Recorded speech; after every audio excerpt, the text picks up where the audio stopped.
How does the deadliest natural disaster in recorded history go untaught in almost every school on Earth? In 1931, in central China, 4 million people lost their lives, 40 million people were left homeless in an area the size of England, and half of Scotland was completely underwater. And most people watching this have never heard of it until right now. What really happened in central China in 1931, and why did the world forget about it? Let's find out. Land. Central China is built on rivers: the Yangtze, the Yellow River, the Huai. 3 of the most powerful river systems on Earth run through the same region, feeding the same hundreds of millions of people who have farmed this land for generations. For those people, the rivers were everything. Irrigation, drinking water, trade. The entire agricultural economy of central China depended on the rivers, but that dependency came with a cost. The same geography that made this land so fertile also made it extraordinarily exposed. The terrain is flat, the population is dense, and when those rivers overflow, the water has nowhere to go except across everything. Throughout Chinese history, the rivers had flooded multiple times. The people who lived there knew the risk. They built dikes. They managed the water carefully. For a very long time, it worked. Then in 1931, it stopped working. The disaster did not happen suddenly. It took years. From 1928 to 1930, central China experienced a severe drought. 3 consecutive years of poor rains, cracked soil, and collapsing harvests. By the end of 1930, millions of families across the region were already in famine, financially ruined, and surviving on very little. Then, the winter of 1930 brought unusually heavy snowfall across the mountain ranges, freezing the major rivers. And when temperatures rose in the spring of 1931, the snowmelt was rapid and enormous, pushing water into the river systems faster than the channels could hold. The rivers were already rising when the cyclones arrived. 7 cyclones struck China in 1931. In a normal year, that region might see 2. During the peak months of that summer, some areas recorded rainfall totals exceeding a full year and a half of average rainfall. The rivers had no capacity left. The dikes were under pressure across hundreds of miles simultaneously. On August 1st, 1931, the dike system protecting Wuhan failed.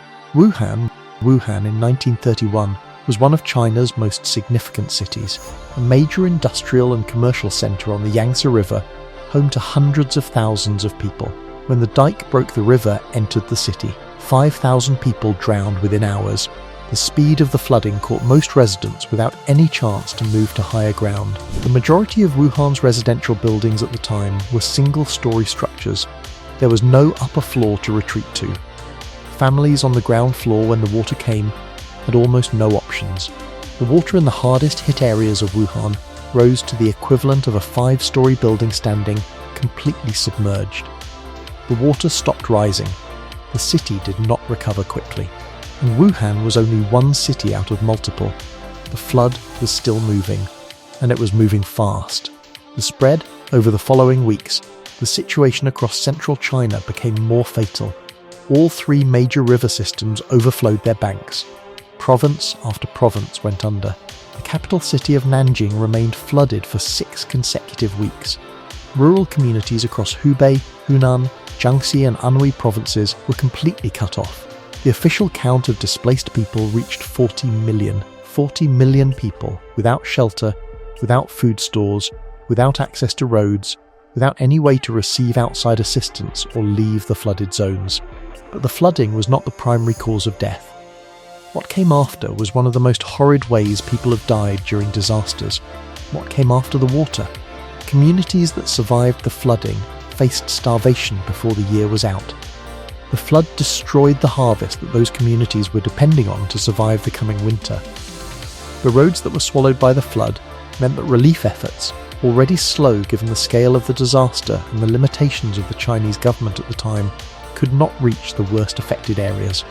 People waited for help for weeks, with no food supply and no communication with the outside world. Then the health crisis began. Floodwater that sits for weeks becomes heavily contaminated. Sewage, animal carcasses, human remains. The water that surrounded survivors and that some were forced to drink was the same water carrying cholera, typhoid, dysentery, malaria, and smallpox. In the crowded, malnourished, exposed conditions of the refugee camps, these diseases moved rapidly. Records from a single refugee camp in Jiangxi province show that of 20,000 people sheltering there, nearly 2,500 died within 3 months. And somehow all of this remained buried and unheard of today. Why have you never heard of this?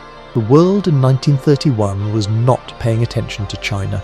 The Great Depression had destroyed economies on every continent. Japan had begun its military push into Chinese territory. Western newspapers wrote a few stories about the floods and then moved on to the next world crisis, barely dwelling on what was happening in central China. The Chinese government at the time was already weakened by years of internal conflict. When communist leadership took control of the country in 1949, they were building a new national identity, looking forward, not back. The government's failure to respond broke down the relationship between the public and the ruling party completely.